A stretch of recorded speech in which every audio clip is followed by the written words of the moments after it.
ไม่เอาบอมโอนเลยไปสัตว์ไปยังอันบอกโอ้ไม่เอาบอมโอนเลยไปสัตว์นั่นนี่หรือกาเฮ้ยนี่ไม่สัตว์โจเลยปีหน้าปีในหมดมือเฮ้ยนี่ดูมือดูมือเนี่ยผมเลี้ยน เป็นหยาบเฮ็ดมุนเลย โอ้ยเก็บมันนี่มือเฮ้ยไม่เอาบอมโอนเลยนี่ จักเว้าภาษาหยัง จากเหรียญเหรอมือเฮ้ยไม่ คนเขมรบ่ ขมีมือเฮ้ยไม่เอาโอนเลย เขมรใส่ มัน โอ้ยโลกดีๆมุนหมดแล้ว อ นะ อกบุญบอก โอ้ยเนาะ คนไม่เคยเก็บเห็ดเนาะเห็นมันหลายโพดไว้กันดีใจเนาะจะไปยังกินตัวนี้เบิ้งตัวนี้ดูมือเฮ้ยพี่น้องเอ้ยเบิ้งตัวนี้ดูสิเข็บอดอยากของกินของป่า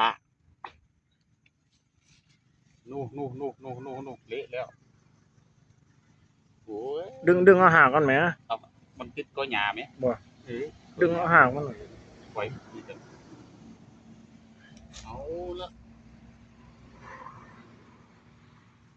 ย่างก็ดีเลย เอาอีก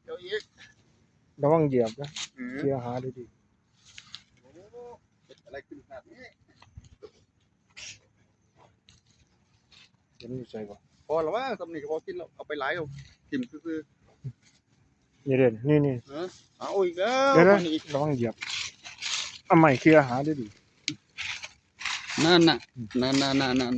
โอ้คนหาเป็นหาไม่เป็นได้เก็บอย่างเดียวกูน่ะ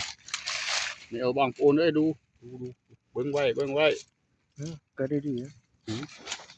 มันแตกหมด คนบ่เคยเก็บเห็ดนำเนาะโอ้ อยู่นี่ เบิ่งก็ ดึงเอาหางสำนี้ก็เนาะ ตามนั้นละ